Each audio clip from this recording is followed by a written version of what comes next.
Return of the Texas Chainsaw Massacre, or Texas Chainsaw Massacre: The New Generation, was released in 1995, then again in 1997. They were both commercial failures, with a total box office of just under $200K, on a budget of $600. It was also a critical failure, with fairly abysmal scores, with a total of 16% on Rotten Tomatoes. It also effectively killed the franchise until 2003's reboot under Platinum Dunes, and is often regarded as the bottom of the barrel for the sequels. Looking at the film from an objective standpoint, what makes horror films, or just cinema in general, good, New Generation fails in almost all aspects. Great, now we can't see Jack. It's not scary, nor does it have particularly good tension. The dialogue seems like a first draft. I just thought of something so cool. What if we got into a wreck and we crashed into a car in front of us and we all died? And the characters are shallow and meandering. The lighting belongs in a soap opera instead of a theatrical picture, and even the gore is almost entirely non-existent.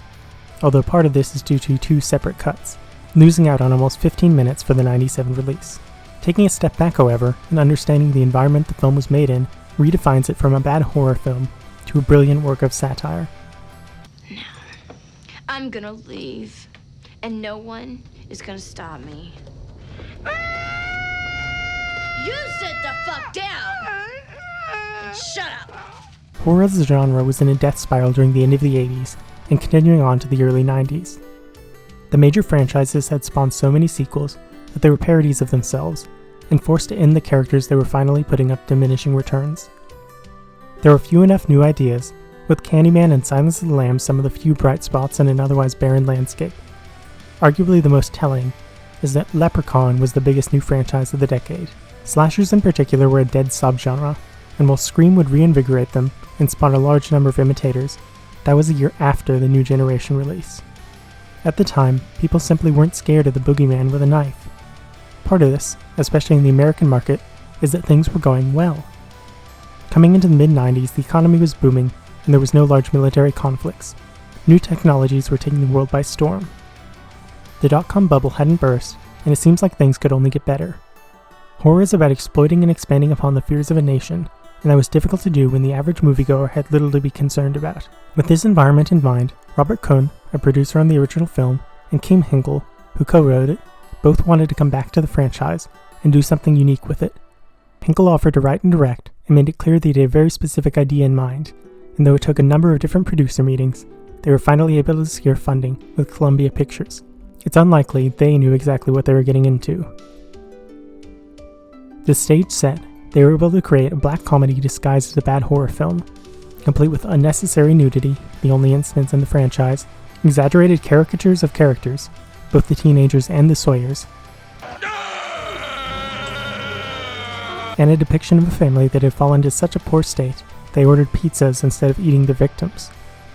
There was further commentary on the niche of horror at the time as well, with the introduction of the Illuminati, as apparently the Sawyers had always been working for them, causing terror and fear for a greater and mysterious purpose.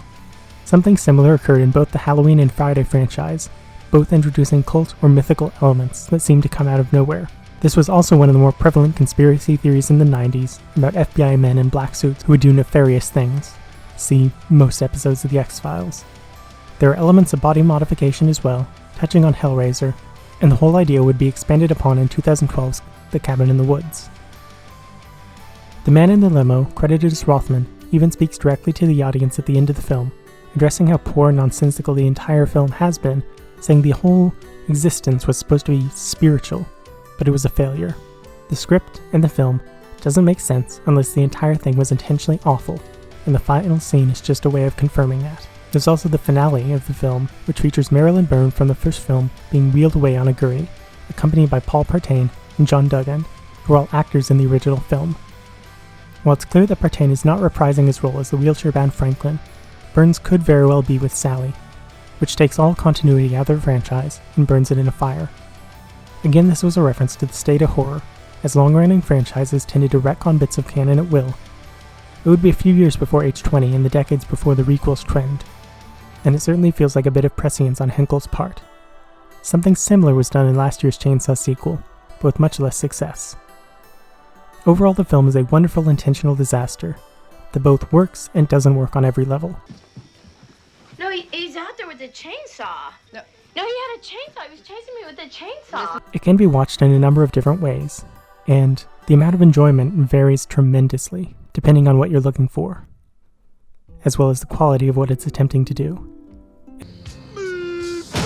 It's not unique in this aspect, as cult classics like The Room or Freddy Got Fingered featured similar reappraisals, but it is one of the few in the horror genre with that sort of pedigree.